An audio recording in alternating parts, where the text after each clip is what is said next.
السلام علیکم محترم عزتمنو قدرمنو مسلمانانو ورونو امید لرم چې جوړ او روغ به یاست او د صحت جامې به مو وطن به د غازی امان الله خان واده دی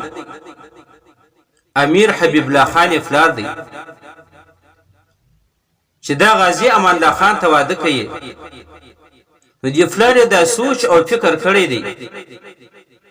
چې د بچی د لپاره به ډیر غټ واده جوړوم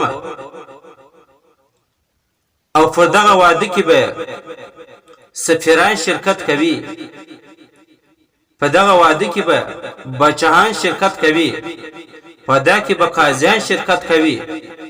په دا کې به د غټو دو حکمرانان شرکت کوي یعنی ډیر غټ لوی محفل به د دې واده لپاره جوړوم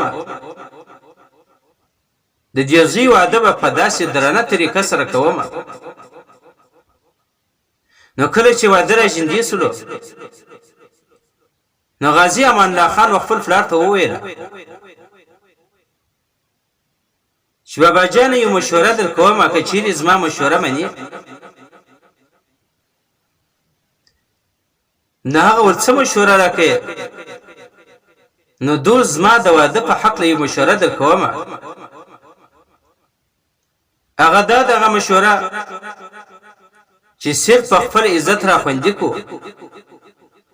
عادي قسم یو کمزوري واده پر جوړ کو د مصرفونه د خرچي په واده باندې نه کو دغه پیسې ما ته راکړه چې په دغه باندې زه د خپل قوم د پاره خپل ملت د پاره خپل وطن د پاره خدمت وکم د خپل ملت او وطن قوم د پاره اسکولونه جوړ کم اداري جوړ کم هسپتالونه جوړ کم یعنی تعلیمي اداري خلاص کم په دې باندې به زه دغه شیان جوړ کم نو پلار هم دا خبره وسره وکي کو سره وې منله په هغه وخت کې پیسې ډیره لوړه وله یعنی 100 روپۍ ولې په 100 روپۍ باندې زوی ته واده وکي هغه 4 روپۍ زیره واخستې د 450 پورې اسکولونه په کابل کې جوړ کړل ته وګوره یو سړی را ولاړیږي د خپل واده نه پیسې بچت کوي په هغه باندې د ملت غمخوار دي د وطن غوخار دي د کم غوخار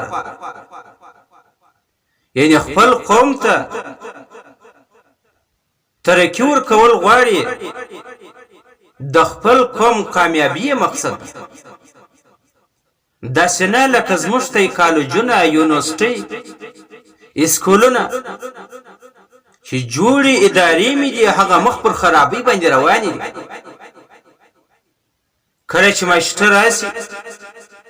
بیا په کرسي کې کښینی اخبار ګوري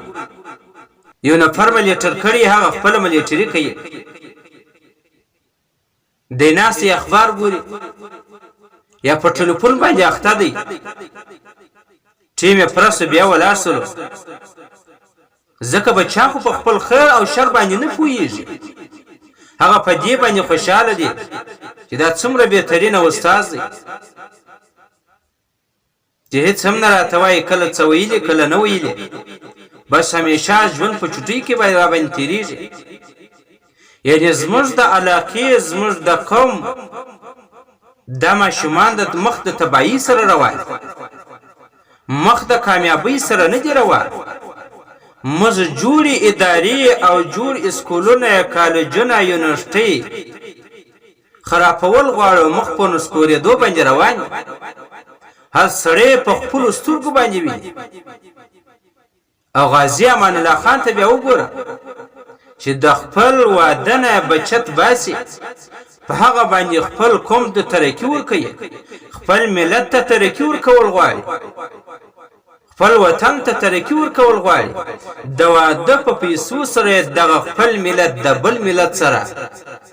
بل ملت سره په مقابله کې دري